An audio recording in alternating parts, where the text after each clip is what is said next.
Scène 9. Aux abords du château, entre Ross et un vieillard. Le vieillard.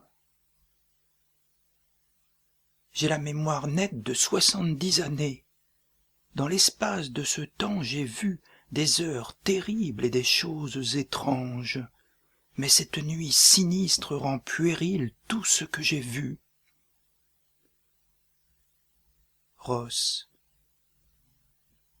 Ah, bon père, tu vois, les cieux troublés par l'acte de l'homme en menacent le sanglant théâtre.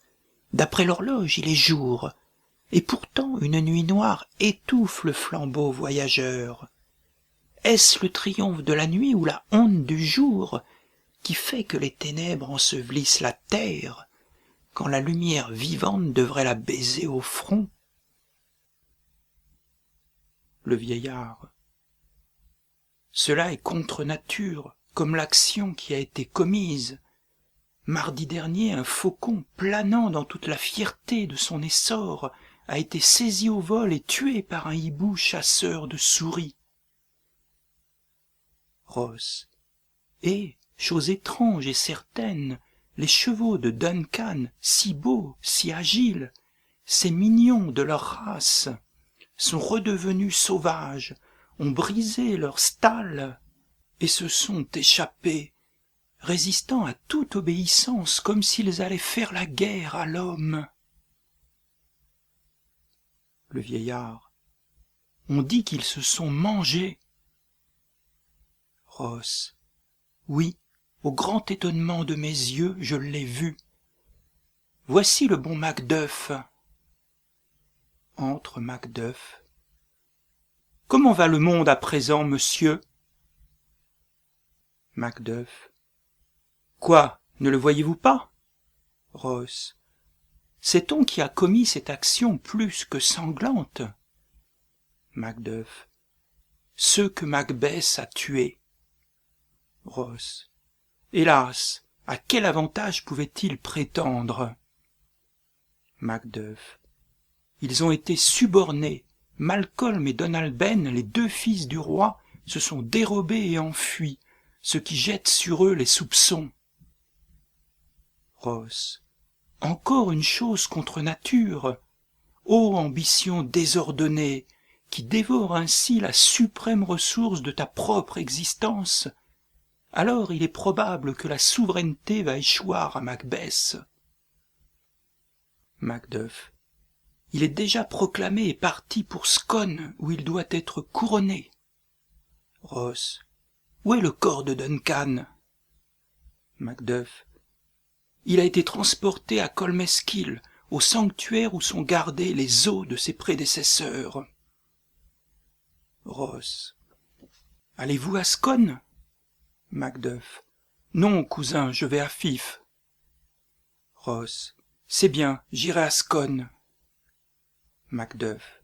Soit, puissiez-vous y voir les choses se bien passer. Adieu. J'ai peur que nos manteaux neufs ne soient moins commodes que nos vieux. Ross au vieillard. Adieu, mon père. Le vieillard. Que la bénédiction de Dieu soit avec vous et avec tous ceux qui veulent changer le mal en bien et les ennemis en amis. Ils sortent.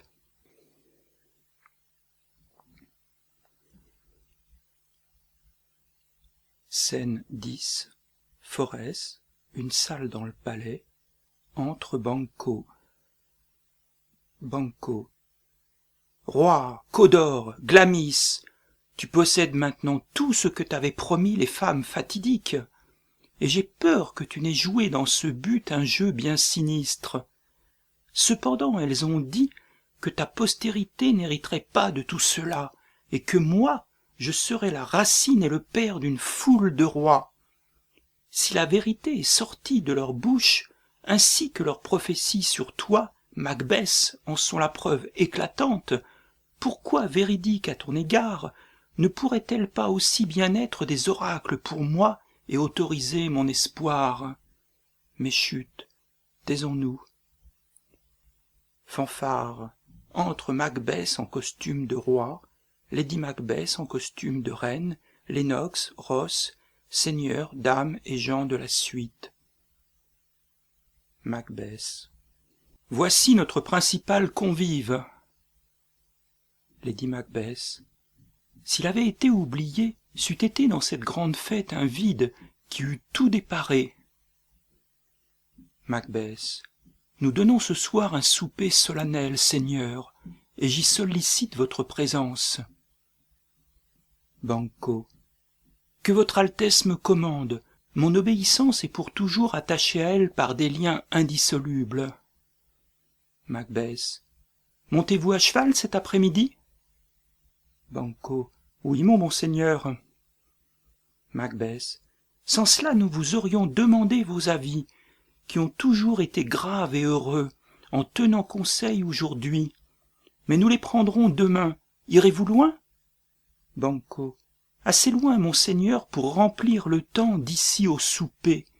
Si mon cheval ne marche pas très bien, il faudra que j'emprunte à la nuit une ou deux de ces heures sombres. Macbeth. Ne manquez pas à notre fête. Banquo. Monseigneur, je n'y manquerai pas. Macbeth. Nous apprenons que nos sanguinaires cousins sont réfugiés, l'un en Angleterre, l'autre en Irlande. Pour ne pas avouer leur cruel parricide, ils en imposent à ceux qui les écoutent par des inventions étranges.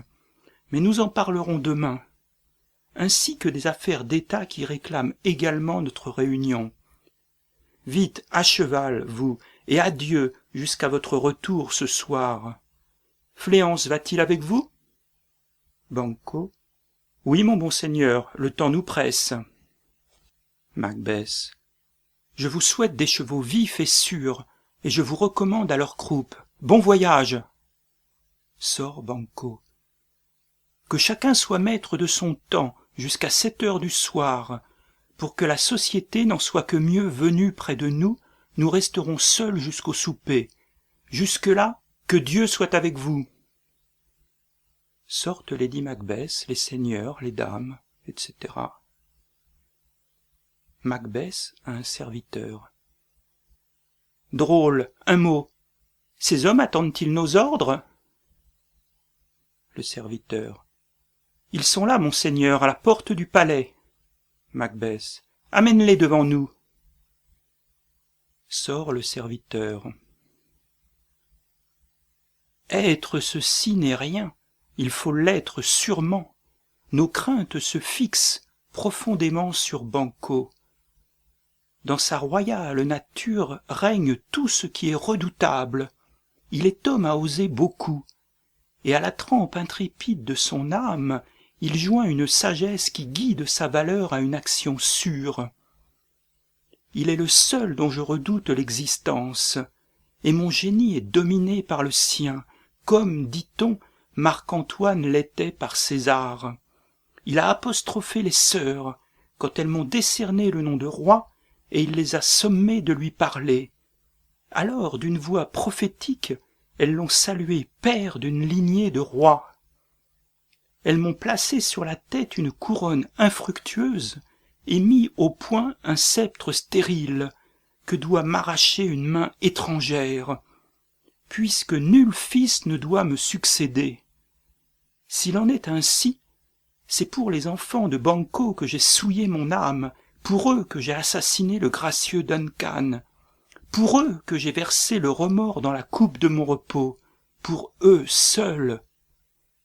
Mon éternel joyau, je l'ai donné à l'ennemi commun du genre humain pour les faire rois, pour faire rois les rejetons de Banquo. Ah, viens plutôt dans la lisse fatalité, et jette-moi un défi à outrance. Qui est là? Rentre le serviteur suivi de 2 assassins. Maintenant retourne à la porte et reste-y jusqu'à ce que nous appelions. Sort le serviteur. N'est-ce pas hier que nous nous sommes parlé? Premier assassin. C'était hier, s'il plaît à votre Altesse. Macbeth. Eh bien, maintenant, avez-vous réfléchi à mes paroles? sachez que c'est lui qui jusqu'ici vous a relégué dans une si humble fortune, tandis que vous en accusiez notre innocente personne. Je vous l'ai démontré dans notre dernier entretien. Je vous ai prouvé comment vous avez été dupé, contrecarré, quels étaient les instruments qui les employaient et mille autres choses qui feraient dire à une moitié d'âme, à un entendement fêlé. Voilà ce qu'a fait Banquo. Premier assassin. Vous nous l'avez fait connaître. Macbeth. Oui, et j'en suis venu ainsi à ce qui est maintenant l'objet de notre seconde entrevue.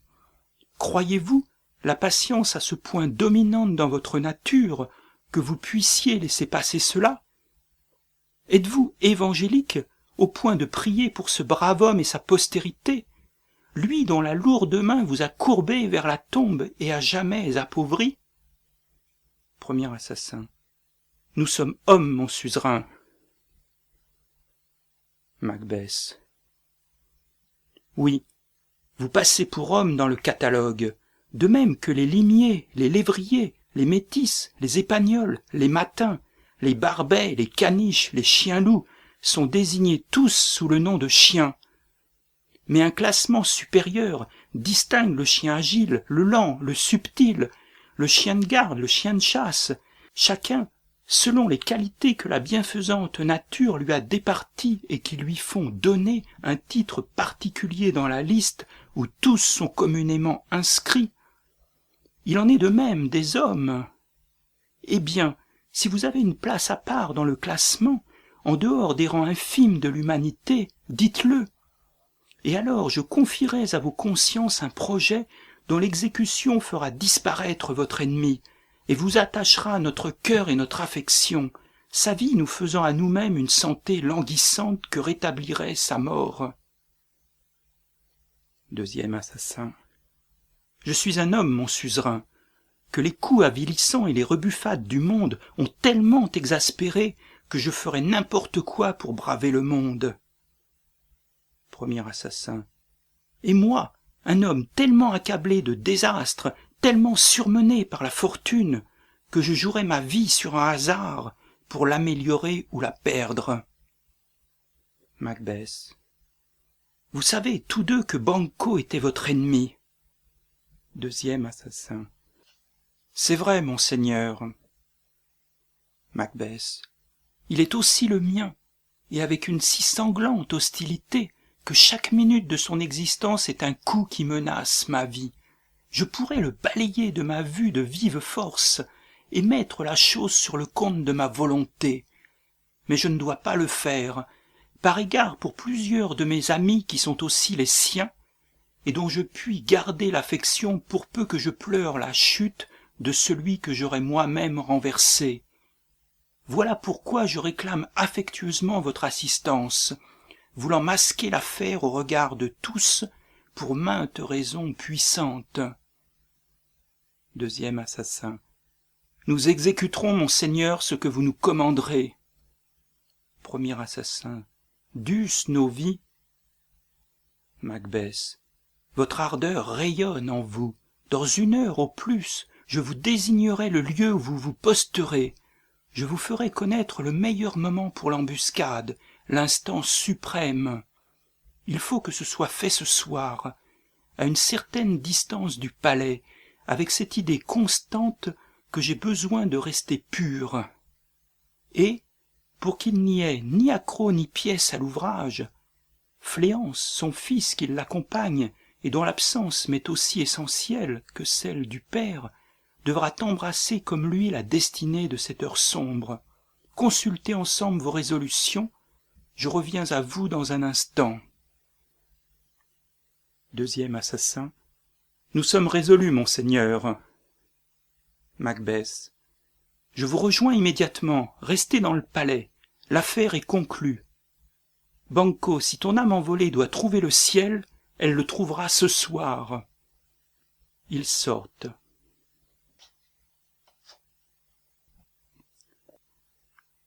Scène 11. Une autre salle du palais. Entre Lady Macbeth et un serviteur. Lady Macbeth. Banquo a-t-il quitté la cour? Le serviteur. Oui, madame, mais il revient ce soir. Lady Macbeth. Va prévenir le roi que j'attends son bon plaisir pour lui dire quelques mots. Le serviteur. J'y vais, madame. Le serviteur sort. Lady Macbeth. On a dépensé tout pour ne rien avoir. Quand on a obtenu son désir sans satisfaction, mieux vaut être celui qu'on détruit que de vivre par sa destruction dans une joie pleine de doute. Entre Macbeth. Qu'avez-vous, monseigneur? Pourquoi restez-vous seul, faisant vos compagnes des plus tristes rêveries et nourrissant des pensées qui auraient bien dû mourir avec ceux auxquels elles pensent? Les choses sans remède ne valent plus la réflexion. Ce qui est fait est fait. Macbeth. Nous avons entamé mais non tué le serpent.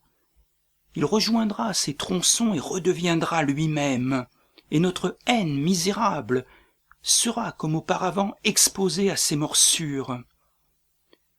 Mais puissions-nous voir craquer la machine des choses et s'abîmer les deux mondes, plutôt que de manger toujours dans la crainte et de dormir dans l'affliction de ces rêves terribles qui nous agitent chaque nuit. Mieux vaudrait être avec le mort que nous avons envoyé reposer pour gagner notre repos que d'être soumis par la torture de l'esprit à une infatigable angoisse. Duncan est dans son tombeau. Après la fièvre convulsive de cette vie, il dort bien. La trahison a tout épuisé contre lui, l'acier, le poison, la perfidie domestique, l'invasion étrangère. Rien ne peut le toucher désormais. Lady Macbeth. Allons, mon doux seigneur, déridez ce front renfrogné, soyez serein et enjoué ce soir au milieu de vos convives. Macbeth. Je le serai, mon amour, et vous soyez de même, je vous prie. Que vos attentions se concentrent sur Banquo, conférez-lui la prééminence par vos regards et par vos paroles. Tant d'inquiétudes où il nous faut laver nos honneurs au torrent des flatteries et faire de notre face le masque de notre cœur pour le déguiser. Lady Macbeth. Ne pensez plus à cela. Macbeth. Oh, pleine de scorpions est mon âme, chère femme. Tu sais que Banquo et son fléau se vivent. Lady Macbeth. Mais l'image de l'humanité n'est pas éternelle en eux.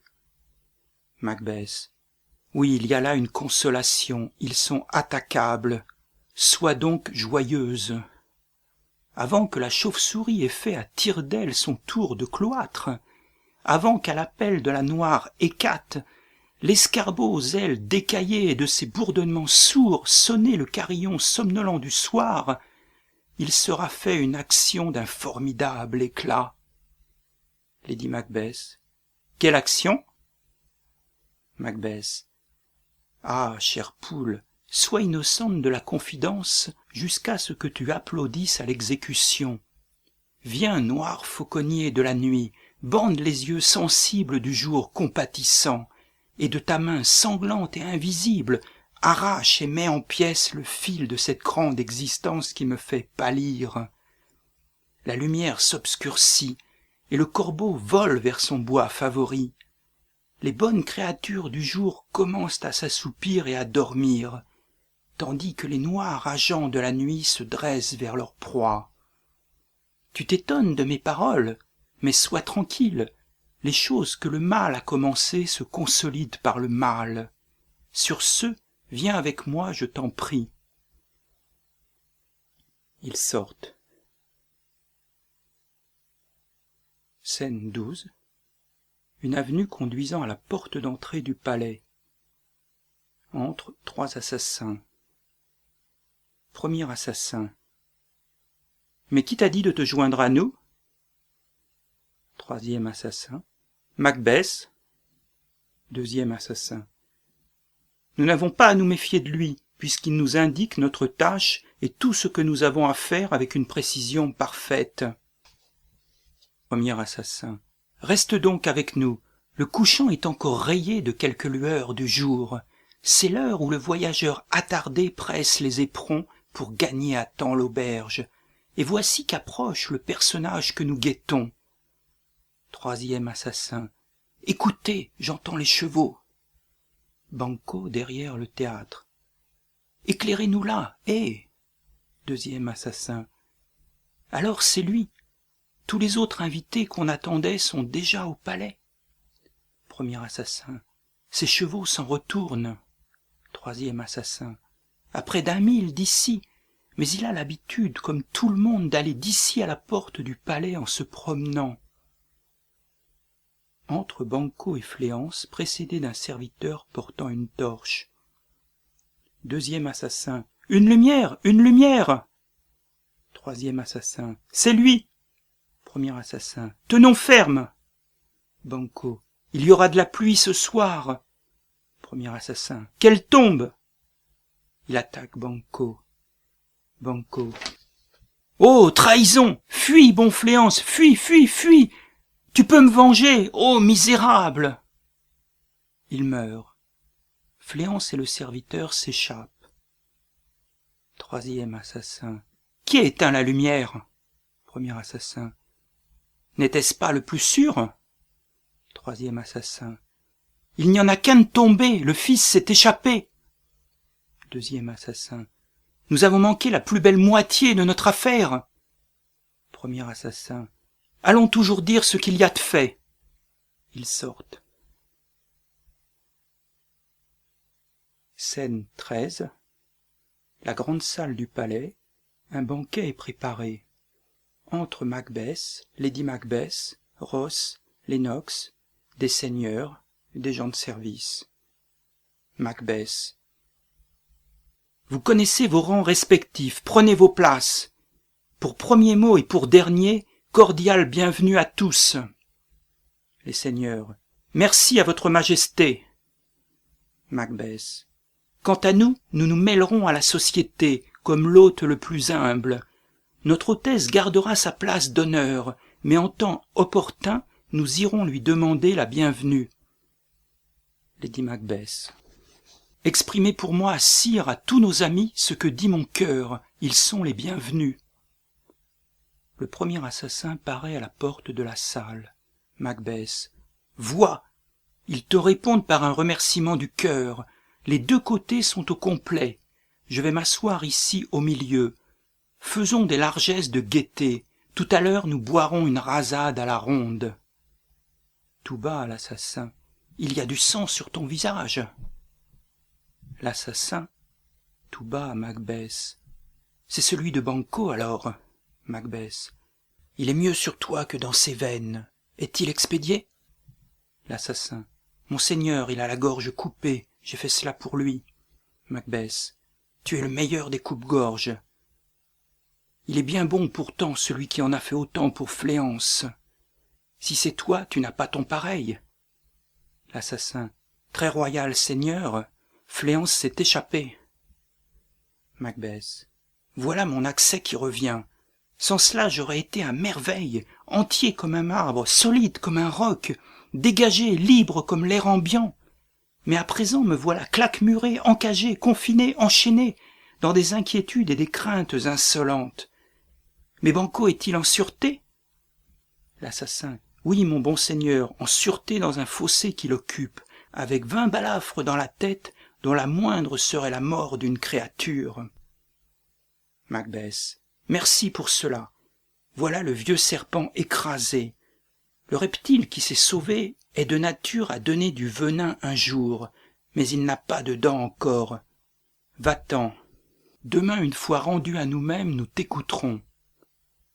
L'assassin sort. Lady Macbeth. Mon royal maître, vous n'encouragez pas vos convives, c'est leur faire payer la fête que de ne pas leur rappeler souvent, tandis qu'elle est en train, qu'elle est donnée de tout cœur. Pour ne faire que manger, mieux vaut rester chez soi. Hors de là, la courtoisie est la meilleure sauce des mets. Sans elle, la réunion serait fade. Macbeth. Douce sermonneuse, Allons, qu'une bonne digestion seconde l'appétit, et que la santé suive. Lennox. Plaît-il à votre Altesse de s'asseoir? Le spectre de Banquo entre et s'assoit à la place de Macbeth. Macbeth. La gloire de notre pays aurait eu ici son faîte, si la gracieuse personne de notre Banquo eût été présente. Puissais-je avoir à l'accuser d'une incivilité plutôt qu'à le plaindre d'un malheur? Ross. Son absence, sire, jette le blâme sur sa promesse. Plaît-il à votre Altesse de nous honorer de sa royale compagnie? Macbeth. La table est au complet. Lennox. Voici une place réservée pour vous, sire. Macbeth. Où? Lennox. Ici, mon bon seigneur. Qu'est-ce donc qui émeut votre Altesse? Macbeth. Qui de vous a fait cela? Les seigneurs. Quoi, mon bon seigneur? Macbeth. Tu ne peux pas dire que je l'ai fait. Ne secoue pas contre moi tes boucles sanglantes. Ross. Messieurs, levez-vous, son Altesse n'est pas bien. Lady Macbeth. Non, dignes amis, asseyez-vous. Monseigneur est souvent ainsi, et cela depuis sa jeunesse. De grâce, restez assis. C'est un accès momentané. Rien que le temps d'y songer, il sera remis. Si vous faites trop attention à lui, vous l'offenserez et vous augmenterez son mal. Mangez et ne le regardez pas. Êtes-vous un homme? Macbeth. Oui, et un homme hardi à oser regarder en face ce qui épouvanterait le démon.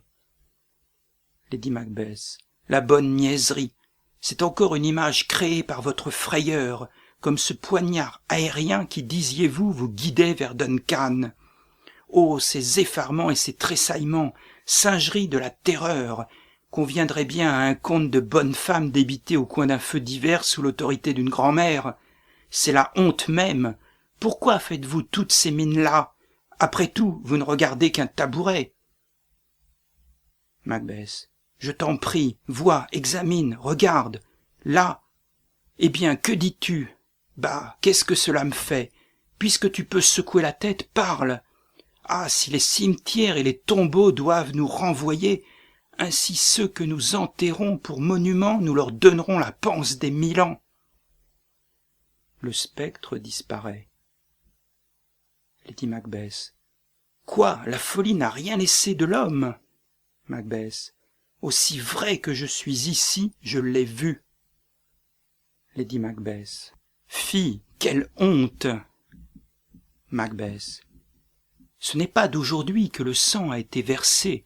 Dans les temps anciens, avant que la loi humaine eût purifié la société adoucie, oui, et depuis lors il a été commis des meurtres, trop terribles pour l'oreille.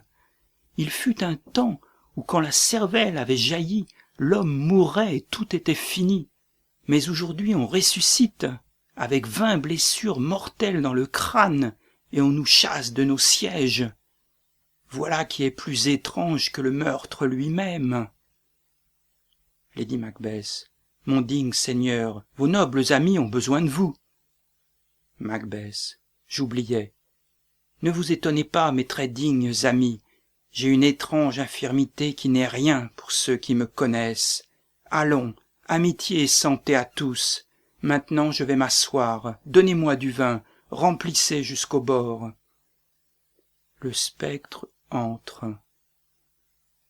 Je bois à la joie de toute la table et à notre cher ami Banquo qui nous manque. Que n'est-il ici? À lui et à tous notre soif. Buvons tous à tous. Les seigneurs. Nous vous rendons hommage en vous faisant raison. Macbeth. Arrière! Ôte-toi de ma vue! Que la terre te cache!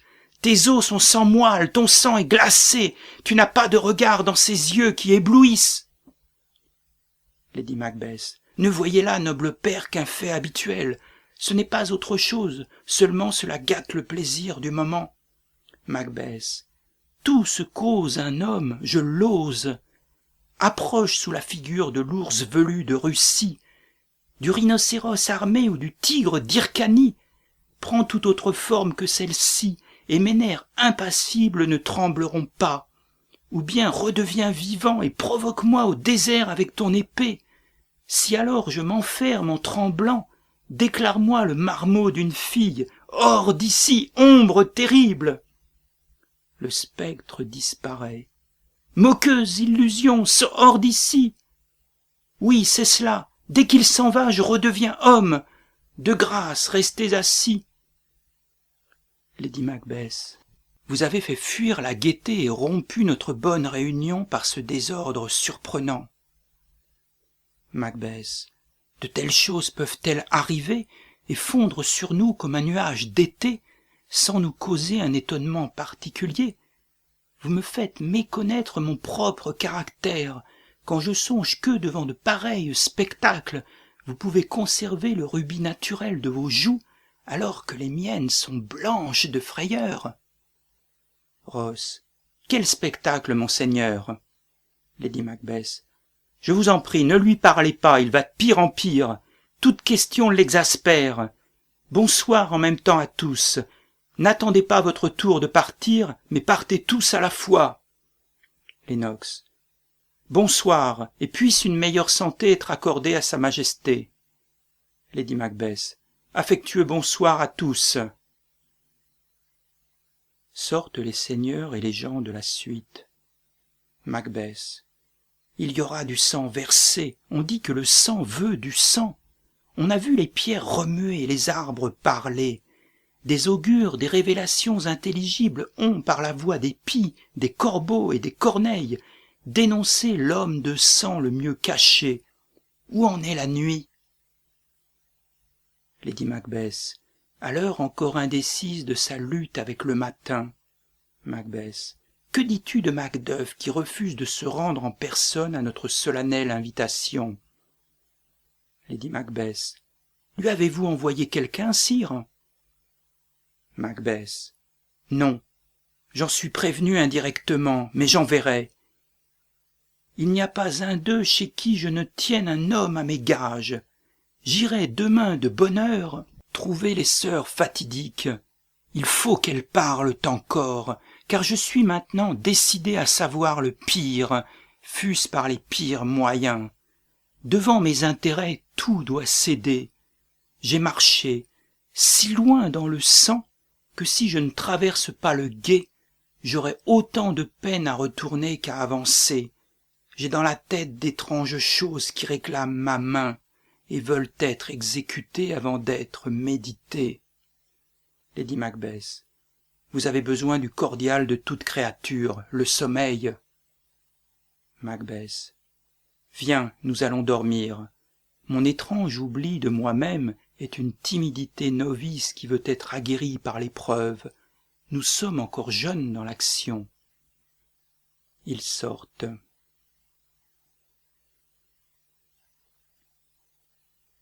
Scène 14. Sur la bruyère. On entend le tonnerre. Hécate entre. Les trois sorcières vont à sa rencontre. Première sorcière. Eh bien, qu'avez-vous, Hécate? Vous paraissez irritée. Hécate. N'ai-je pas raison de l'être, mégère, quand vous êtes si insolente et si effrontée? Comment avez-vous osé commercer et trafiquer avec Macbeth d'oracles et d'affaires de mort, sans que moi, la maîtresse de vos enchantements, l'agent mystérieux de tout maléfice, j'ai été appelé à intervenir ou à montrer la gloire de notre art? Et, qui pisait, vous avez fait tout cela pour un fils entêté, rancuneux, colère, qui, comme les autres, vous aime pour lui-même, non pour vous. Mais réparez votre faute maintenant, partez, et venez au trou de l'Achéron me rejoindre demain matin. Il doit s'y rendre pour connaître sa destinée. Préparez vos vases, vos sortilèges, vos enchantements, tout enfin. Moi je vais dans l'air, j'emploierai cette nuit à une œuvre terrible et fatale. Une grande affaire doit être achevée avant midi. À la pointe de la lune pend une goutte de vapeur profonde. Je l'attraperai avant qu'elle tombe à terre. Cette goutte, distillée par des procédés magiques, fera surgir des apparitions fantastiques qui, par la force de leurs illusions, l'entraîneront à sa ruine. Il insultera le destin, narguera la mort, et mettra ses espérances au-dessus de la sagesse, de la religion et de la crainte. Et, vous le savez toutes, la sécurité est la plus grande ennemie des mortels. On entend un chant derrière le théâtre.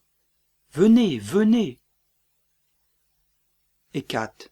« Écoutez, on m'appelle, vous voyez, mon petit esprit m'attend, assis dans un nuage de brume. » Elle sort. Première sorcière. « Allons, hâtons-nous, elle sera bientôt de retour. » Les sorcières sortent. Scène 15. Phorès, une salle dans le palais. Lennox et un autre seigneur entrent. Lennox. Mes dernières paroles ont frappé votre pensée qui peut maintenant conclure. Je répète seulement que les choses ont été étrangement arrangées. Macbeth s'est apitoyé sur le gracieux Duncan. Par Dieu, il était mort. Quant au vaillant Banquo, il s'est promené trop tard. Vous pouvez dire, si cela vous plaît, que c'est Fléance qui l'a tué, car Fléance s'est sauvée. On ne doit pas se promener trop tard. Comment se refuser à voir tout ce qu'il y a eu de monstrueux de la part de Malcolm et de Donalbain à tuer leur auguste père? Exécrable action! Combien elle a affligé Macbeth! N'a-t-il pas immédiatement, dans une rage pieuse, mis en pièces les deux coupables qui étaient esclaves de l'ivresse et captifs du sommeil? N'est-ce pas là une noble action? Oui, et fort prudente aussi, car cela aurait pu irriter un cœur vif d'entendre ces hommes nier le fait.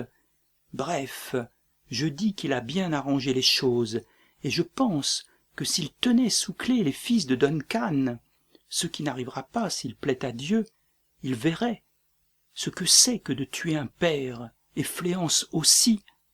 Mais silence, car pour avoir parlé trop et manqué de paraître à la fête du tyran, j'apprends que Macduff est en disgrâce. Pouvez-vous me dire, monsieur, où il s'est réfugié? Le Seigneur. Le fils de Duncan, dont ce tyran usurpe les droits héréditaires, vit à la cour d'Angleterre, où il est reçu par le très pieux Édouard avec tant de grâce que la malveillance de la fortune ne lui fait rien perdre des honneurs qui lui sont dus. Macduff aussi s'est rendu là. Il va prier le saint roi de lancer à son aide Northumberland et le belliqueux Siward, afin que, grâce à leur secours et à la sanction du Très-Haut, nous puissions de nouveau mettre le couvert sur notre table, dormir toutes nos nuits, délivrer nos fêtes et nos banquets des couteaux sanglants, rendre un légitime hommage et recevoir de purs honneurs. Toute satisfaction auxquelles nous ne pouvons qu'aspirer aujourd'hui. Cette nouvelle a tellement exaspéré le roi qu'il fait des préparatifs de guerre. Lennox. Avait-il fait mander Macduff? Le Seigneur. Oui. Et Macduff ayant répondu résolument « Non, monsieur », le messager lui a tourné le dos d'un air nébuleux, en grondant comme s'il voulait dire « Vous déplorerez le moment où vous m'embarrasserez de cette réponse. » Lennox. Voilà qui doit bien engager Macduff à être prudent et à garder la distance que la sagesse lui indique. Puisse, avant son arrivée, quelque saint ange voler à la cour d'Angleterre et y révéler son message, en sorte que la paix bénie soit rendue au plus vite à notre patrie accablée sous une main maudite. Le Seigneur. Mes prières l'accompagneront. Ils sortent.